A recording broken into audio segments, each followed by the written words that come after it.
Atenção! Vai começar agora uma teleaula de processos de fabricação do curso profissionalizante. Este módulo tem um total de 80 aulas. Hoje você vai assistir a teleaula número 10. Bons estudos!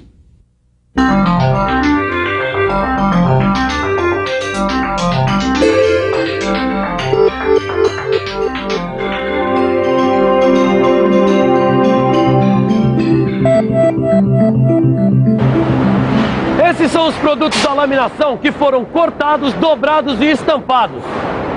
Esses produtos podem ainda passar por outras etapas, como a usinagem, a rebitagem e a soldagem.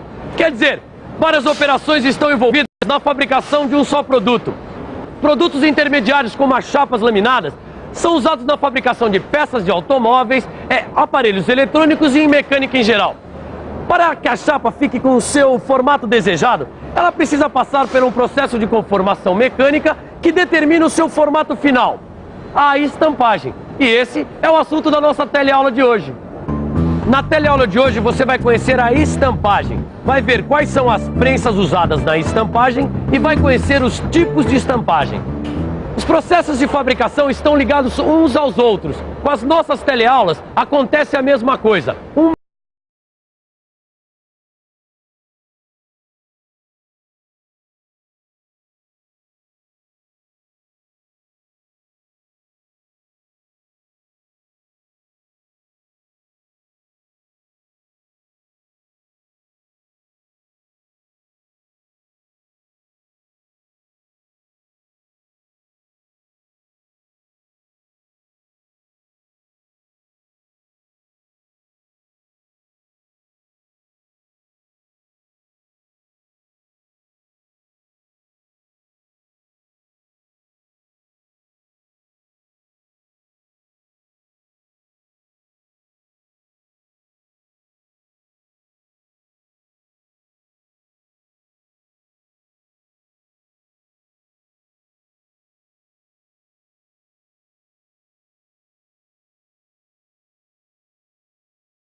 corte que a gente vai executar.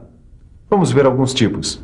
Este aí é o corte simples. Ele é feito para a produção de uma peça de um formato qualquer a partir de uma chapa. Este é o puncionamento, que produz furos de pequenas dimensões.